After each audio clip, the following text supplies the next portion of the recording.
सत्य की आवाज, एक निर्भीक पत्रकार, भ्रष्टाचार के खिलाफ लड़ते और सामाजिक मुद्दों पर प्रकाश डालते। उनकी कलम से निकली सच्चाई और उन्होंने जागरूकता फैलाई। वे बिहार की नहीं, पूरे देश की हैं शान, जिन्होंने पत्रकारिता के क्षेत्र में बनाया है अपना एक ऊंचा नाम। उनकी हिम्मत और निष्ठा को सलाम करते हुए मैं जमीनी हकीकत को दिखाती हुई उनकी पत्रकारिता सन ऑफ बिहार श्री मनीष कश्यप जी को मंच पर आमंत्रित करती हूँ। वे आए और अपने विचार रखें। जोरदार तालियों से स्वागत कीजिए मनीष कश्यप जी का।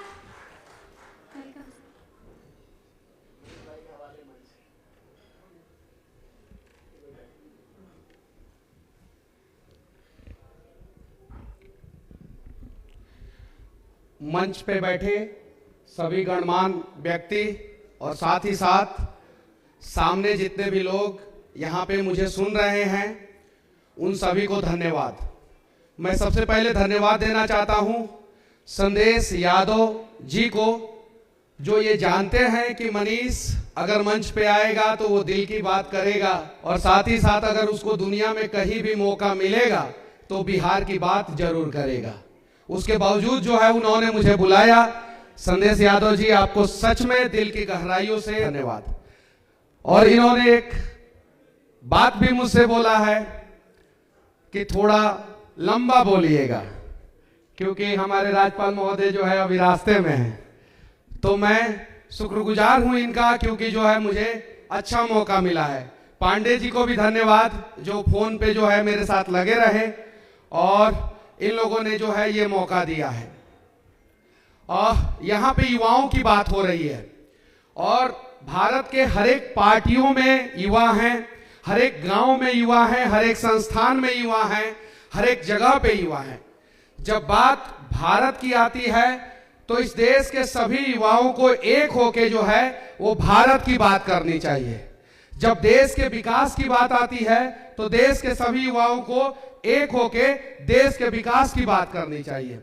हम विश्व गुरु की बात करते हैं और हम विश्व गुरु बन सकते हैं तब बनेंगे जब देश के अलग अलग पार्टियों में रहने वाले युवा, जब देश की बात आए तो एक होके एक साथ भारत माता की जय के लिए जो है सामूहिक और सार्थक प्रयास करें। तब जाके जो है हमारा देश सच में जो है विश्व गुरु बन सकता है। 2047 से पहले भारत को जो है एक विकसित राष्ट्र के रूप में विश्व के मानचित्र पे हमें उभारना है। भारत विकसित राष्ट्र के रूप में विश्व के मानचित्र पे तब जाके उभरेगा जब बिहार, यूपी, पश्चिम बंगाल, झारखंड, उड़ीसा और नॉर्थ ईस्ट जैसे राज्यों का जो है सामूहिक प्रॉपर तरीके से विकास होगा। हालांकि जिस भी पार्टी की सरकार रही है, जो भी प्रधानमंत्री रहा है, सबने जो है अपने अपने हिसाब से सार्थक प्रयास जरूर किया है। लेकिन इन सब चीजों के बीच में जो है सबसे ज्यादा पीछे हमारा बिहार छूट गया। वर्तमान समय में बिहार में बाढ़ आया है। मैं आप लोगों से विनती करना चाहता हूं कि आप लोग जो है एक बार जहां से भी हो, जैसे भी हो, एक आवाज बिहार को बाढ़ से बचाने के लिए आप लोग सोशल मीडिया के माध्यम से हो या जमीनी प्रयास हो, आप लोग जरूर करना। मैं यहाँ पे किसी का निंदा करने नहीं आया हूँ और ना ही मैं किसी की कमियों को दिखाने आया हूँ। मैं बस यहाँ पे इतना बात करने आया हूँ कि आप लोग जो है इस विकास की आंधी में कहीं नहीं तो कहीं हमारे बिहार को जो है थोड़ा सा भूल जाते हैं। प्यार करते हैं हमारे बिहार से, हमारे बिहार की बातचीत होती है, हर एक मंच पे होती है, लेकिन विकास की जब आंधी चलती है तो उसमें बिहार पीछे छूट जाता है। और इसीलिए जो है हम अभी बाढ़ से परेशान होते हैं, हम बेरोजगारी से परेशान होते हैं, हम पलायन से परेशान होते हैं। इसके लिए कोई नेता दोषी नहीं है और ना ही कोई सरकार दोषी है, ना ही कोई प्रधानमंत्री दोषी है। इसके लिए हम सभी को जो है एक बार सामूहिक प्रयास करना होगा, सभी लोगों को। और मुझे पता है कि युवाओं की बात है, युवाओं की भागीदारी है यहाँ पे, तो देश के सभी युवा अगर थोड़ा सा सार्थक प्रयास करेंगे तो मैं दावे के साथ कहता हूं कि हमारा भी बिहार जो है जब 2047 में विकसित राष्ट्र बनेगा भारत, तो उस समय जो है विकसित बिहार भी जो है वो देश का एक राज्य बनेगा। संदेश यादव जी यहाँ पे है, उनकी धर्मपत्नी है ये हमारे राज्य के नहीं है, उसके बावजूद जो है मुझे मौका दिए हैं, मैं इनको धन्यवाद देना चाहता हूं। लेकिन साथ ही साथ एक और बात कहना चाहता हूं, सबसे ज्यादा IAS IPS हमारे राज्य से आते हैं, बुद्धिजीवी लोग आते हैं, बहुत सारे ऐसे ऐसे अच्छे अच्छे वरिष्ठ नेता आते हैं, लेकिन जब वो आगे जाते हैं तो कहीं नहीं तो कहीं भूल जाते हैं। और संदेश यादव जी जैसे लोगों को जो है हमारा बिहार याद रहता है, और बिहार का मनीष कश्यप याद रहता है, और ये मंच याद रहता है। और इस वजह से जो है मैं यहाँ पे आके जो है बिहार की बातें बिना डरे जो है कर रहा हूँ। अगर ये मेरे कान में बोल दिए होते कि मनीष जी यहाँ पे उस बात को नहीं करना है, तो शायद मैं नहीं कर पाता, शायद नहीं कर पाता। मैं बस आप लोगों से रिक्वेस्ट करूंगा कि एक बार जैसे नरेंद्र मोदी जी ने नारा लगाया था, लुक एट नॉर्थ ईस्ट, मतलब कि वहां के उत्तर पूर्व के राज्यों को थोड़ा सा देखा जाए। मैं यहां से कहना चाहता हूं कि एक बार आप लोग अपने आंखों से लुक एट बिहार, बिहार को देखिए, बिहार की स्थितियों को देखिए। अगर अच्छी स्थिति है तो उसे और अच्छा कीजिए, और अगर बुरा स्थिति है तो उसे सुधारने का आप लोग प्रयास कीजिए, क्योंकि आज बिहार सच में परेशान है, वहां की मां बहनें परेशान है, वहां का युवा परेशान है। बिहार एक समय गौरव का विषय हुआ करता था, चंद्रगुप्त मौर्य के समय में, या वो गोल्डन एरा जब गुप्त वंश हुआ करता था, या वो चाणक्य का युग, या वो दुनिया का पहला यूनिवर्सिटी, या वो रामायण का रचना, या मां सीता का जन्म, या भगवान महावीर का जन्म, या गौतम बुद्ध को ज्ञान, या एक दुबला पतला व्यक्ति गुजरात का गांधी जिसको महात्मा हमने बनाया, और मोदी जी जो चाय बेचते थे उनका वो ऐतिहासिक भाषण, ऐतिहासिक जगह गांधी मैदान जहां पे बम ब्लास्ट होता रहा और बिहार के लोग हर हर मोदी घर घर मोदी का नारा लगाते रहे। आज वो बिहार दर्द में है, कराह रहा है। उस दर्द का मरहम जो है आप लोगों के पास है, इलाज भी आप लोगों के पास है।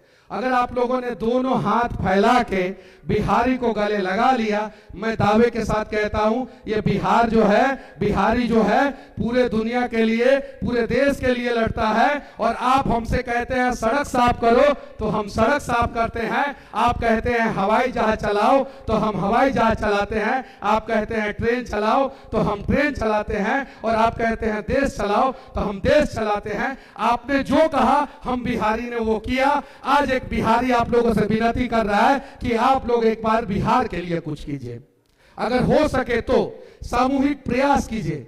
और मुझे पता है कि आप लोग कर सकते हैं, सभी लोग कर सकते हैं, आप लोग इतना सक्षम सामर्थ्यवान व्यक्ति हैं, आप लोग हैं। देश के हर एक राज्य में कुछ ना कुछ कमियां हैं, हर एक राज्य में कुछ ना कुछ अच्छाइयां हो रहा है, देश का हर एक नेता कुछ अच्छा काम कर रहे हैं, देश का हर एक मुख्यमंत्री कुछ ना कुछ अच्छा काम कर रहे हैं।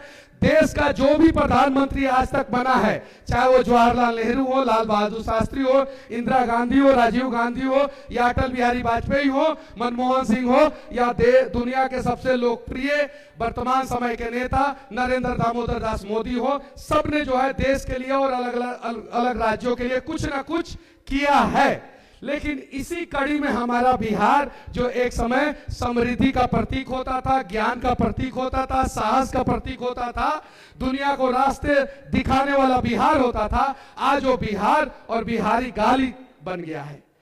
उड़ीसा से मजदूर आते हैं, झारखंड से मजदूर आते हैं, बंगाल से मजदूर आते हैं, यहाँ तक कि बांग्लादेशी भी जो है भारत में घुस करके जो है कंस्ट्रक्शन कंपनियों में अलग अलग जगहों पे काम करते हैं। यूपी से मजदूर आते हैं, नॉर्थ ईस्ट के अलग अलग राज्यों से मजदूर आते हैं। लेकिन जैसे ही मजदूर शब्द मुंह से निकलता है तो लोगों को याद आता है बिहारी होगा। ऐसा क्यों, ऐसा क्यों? जबकि यूपीएससी के एग्जाम में आज भी जो है हम लोग टॉप पे रहते हैं, तो जैसे ही बिहारी शब्द निकलता है लोगों के जहन में ये क्यों नहीं याद आता है कि ये आईएएस होगा, ये आईपीएस होगा? क्यों नहीं याद आता है? याद आना चाहिए। ये परिस्थिति बदलना चाहिए, ये दिशा और दशा बदलना चाहिए। और अगर ये नहीं बदलेगा, जब तक बिहार विकसित नहीं होगा, तब तक हम लोग भारत के विकास की कल्पना नहीं कर सकते हैं। हमने सबको प्यार दिया, देश का कोई भी प्रधानमंत्री हो, हमने सबको प्यार दिया। इंदिरा एक बार हमारे यहाँ पे हाथी से आई थी और सत्ता से बाहर थी, और हाथी से वो इंदिरा गांधी हमारे यहाँ पे आई और उस जगह पे पहुंची जहाँ पे कोई पहुंचने का प्रयास नहीं करता था। वो मीडिया में ऐसा खबर चला कि इंदिरा गांधी सत्ता में आ गई। गांधी मैदान में ऐसा ऐतिहासिक रैली हुआ मोदी जी का कि फिर दुनिया ने एक्सेप्ट किया, और भारत के सबसे लोकप्रिय प्रधानमंत्री मोदी जी, 2013 का वो गांधी मैदान का ऐतिहासिक रैली, और वही चुनाव का माहौल सेट हुआ, और 14 में जो है मोदी जी प्रधानमंत्री, और वर्तमान समय में वही प्रधानमंत्री हैं। मैं कहना चाहता हूं, हम जो है सबको प्यार देते हैं, उस राज्य से हैं हम लोग। एक बार थोड़ा सा आप लोग अपने जीवन का एक हल्का सा प्यार जो है हम बिहारियों को दे के देखिए, क्या पता 2047 से पहले जो है वो पूरा भारत जो है वो दुनिया का सबसे विकसित देश बन जाए। मैं साथ ही साथ ये कहना चाहता हूं कि राजनीतिक जितनी भी पार्टियां हैं, चाहे जो भी पार्टी हो, कांग्रेस हो, बीजेपी हो, या जो भी पार्टी हो, युवाओं को थोड़ा सा आप लोग भागीदारी दीजिए। जो नॉन पॉलिटिकल बैकग्राउंड से युवा आते हैं उन्हें भागीदारी दीजिए। जो संघर्ष करते हैं युवा उन्हें भागीदारी दीजिए। जो इस प्रकार का कार्यक्रम करते हैं युवा उन्हें भागीदारी दीजिए। जो कैमरे के पीछे युवा हैं उन्हें भागीदारी दीजिए। जो मंच के पीछे बैठ के अपने बारी का इंतजार कर रहा है कि किसी दिन उन्हें मंच मिलेगा, उन्हें भागीदारी दीजिए। जो इस कमरे के बाहर युवा हैं उन्हें भागीदारी दीजिए। जो सड़कों पे युवा चल रहे हैं उन्हें भागीदारी दीजिए। और हर एक पार्टियों का ये दायित्व बनता है। मुद्दों की लड़ाई होगी, चुनाव के समय में हम लोग लड़ेंगे, लेकिन जब बात आएगी भारत की, बात आएगी इस देश की, बात आएगी युवा की, तो सबको एक साथ सामूहिक प्रयास करना होगा। और मैं यहाँ पे किसी भी पार्टी का निंदा नहीं किया हूं, उसके लिए मेरे पास बहुत सारा मंच है, वहां पे मैं जाके लड़ूंगा, झगड़ूंगा। लेकिन यहाँ पे मैंने एक सामूहिक प्रयास करने के लिए जो है हर किसी को जागरूक करने का प्रयास किया। मुझे जितनी जानकारी है उस हिसाब से मैंने अपनी बातों को रखा। अगर मेरी बातों से किसी के दिल पे ठेस पहुंची होगी तो मैं माफी चाहता हूं। जाते जाते इतना ही कहूंगा कि बिहार को याद रखिएगा लोग। जय हिंद, जय बिहार।